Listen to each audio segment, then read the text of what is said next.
Welcome back to DMV Sports Zone. Chased down by Beal in the corner for three, gets fouled and hits. Welcome to DC. Well, they tied him out. You know we're down at the USA Cup. You're taking us lightly, I'm taking us lightly. Now you don't act on you, we'll be right back. Well, we gon' be right here, we gon' be right here. We ain't going nowhere. Welcome to DC.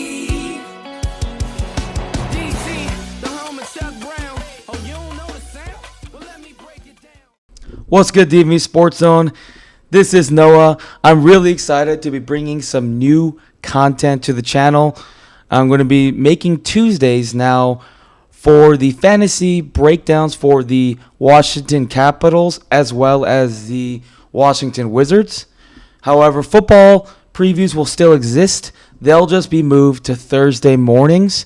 So check out the Instagram for more information, if you want more updates, or just subscribe to the channel so you know when the newest and best updates coming in. Again, I'm getting all my data and information from Sport AI. Sport AI is going to be launching their open beta November 5th with their private beta for newsletter signups only starting October 25th. So if you want access to that, more information to that is in the bio. And without further ado, let's get started. So first things first, let's talk about the Washington Capitals. So it's a really interesting phenomena here because we didn't have a great season and we didn't have a bad season last year. But what does that mean? We actually had a pretty big change in a lot of our players. You know, Zdeno Chara left. Our blue line's a lot different. And more importantly, we're starting to let a lot of these youngsters, either they be rookies, second year, third year players, play a lot more. And it's very evident in the first couple games of the season. So what does that mean for fantasy sports implications? First of all, ESPN, the by far most popular platform for fantasy hockey gaming, has changed their scoring format a lot, and a lot of leagues no longer care about plus minus.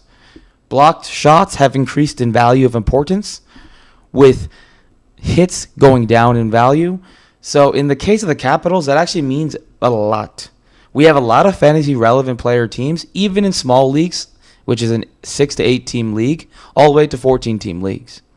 So let's start off with the forwards. So we obviously have Alex Ovechkin. Ovechkin, he's a lot like LeBron James. He's an ageless wonder, continues to chug forward, and I really think long-term, I think he can capture Gretzky's goal-scoring record. So we'll see.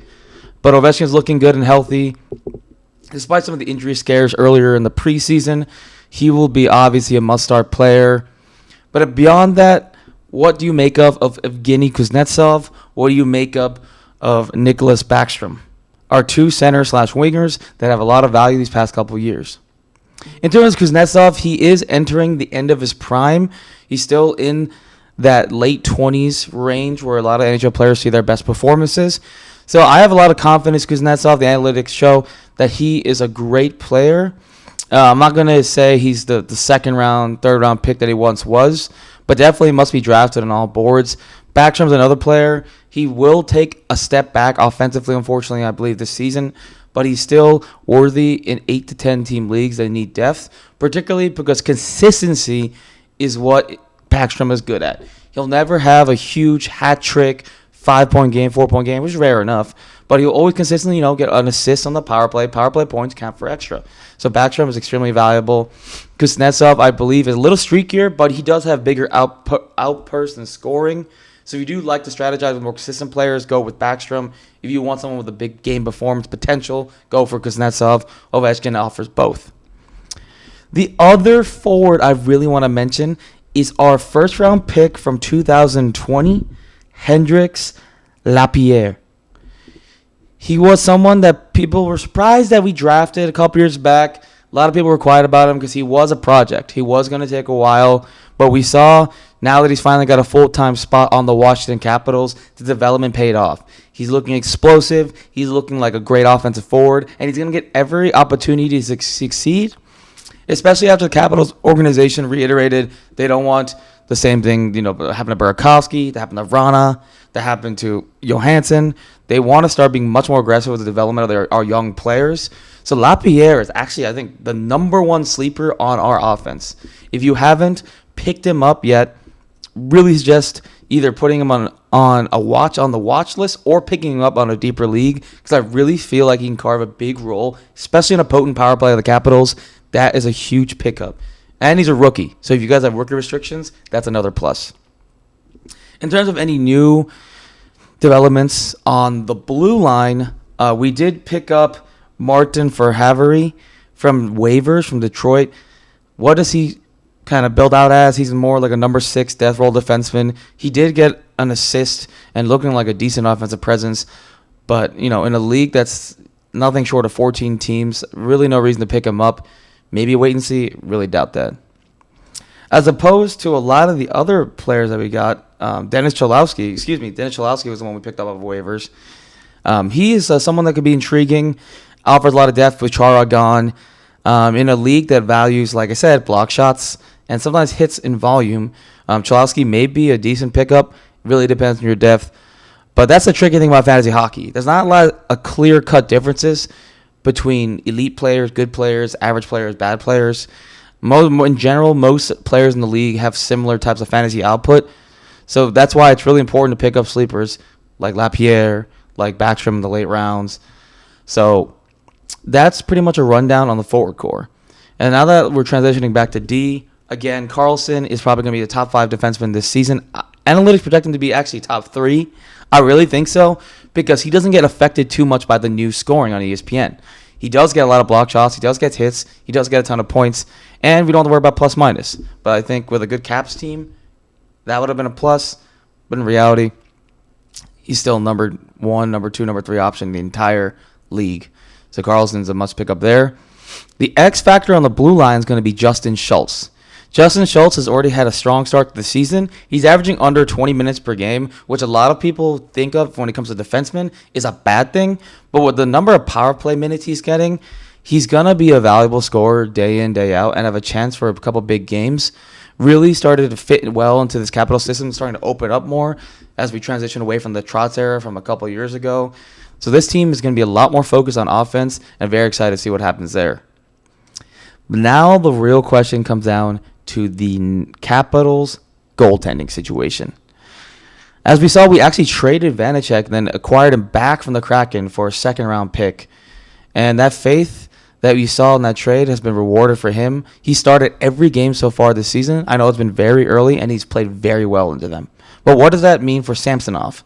I know Samsonov has been the higher-ranked player in terms of ESPN, but you know that Sporty Eye provides real data without bias.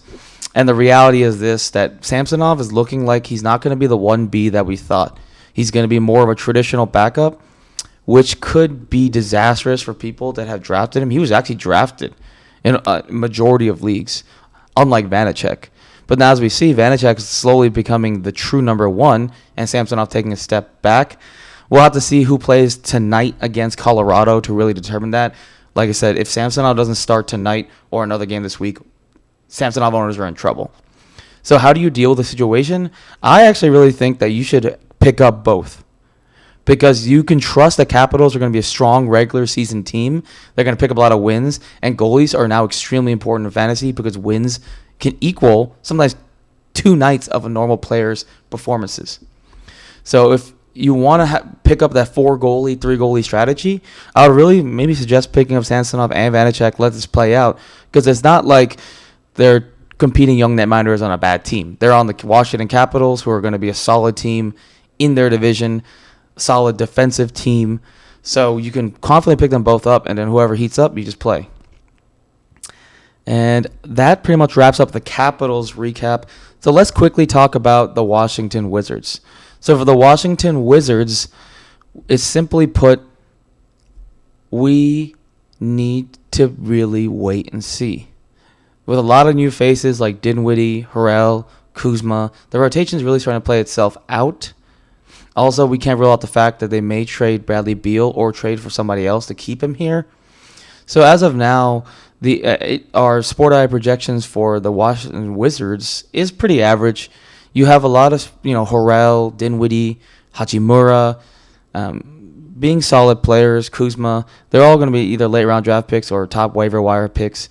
But the X factor is going to be Daniel Gafford. Daniel Gafford was just signed to a pretty decent bridge deal, so he's going to be with the Wizards for the foreseeable future. And we saw when he got minutes, he was almost a guaranteed double-double with a couple blocks. That's incredibly rare in today's league, surprisingly, with his departure a lot of traditional big men. So you really want to monitor Gafford's progress, and honestly, I think he's worth a very late round selection in your draft, depending on the depth of your league. Because I don't believe Thomas Bryant will take that many minutes away from Gafford as they commit, and already is discussing moving Harrell to the 4, Bryant to the 4. Gafford's improved his jump shotting, so there's going to be a lot of room for the forwards to play. So that's a lot of good signs for Gafford. He will be the sleeper on the Wizards. Besides that, everyone projects kind of where you expect him to. Bradley Beal is going to be a top pick. Hachimura is going to be another mid to late round with a lot of good upside, a lot of good value. Harrell and Dinwiddie as well. Kuzma projects pretty low this year. Even in the new scenery of the Wizards, there's just so many young forwards they have to prioritize. I don't know where he plays out. His analytics don't show him any positives anyway. And then Davis Bertans is a trash can. So, I mean, if you need threes, if you need some type of scoring, go ahead. But he's getting buried in the depth chart as it is. And, of course, they're going to play him to justify that contract. Might average 10 points a game this year, but with the lack of any other counting stats, he's pretty useless unless you really do need to emphasize threes in a categories league. So, again, I know the Capitals side was a lot longer than the Wizards side, but let's be real here. The Capitals have so many new, interesting storylines from a fantasy perspective that we really have to focus on.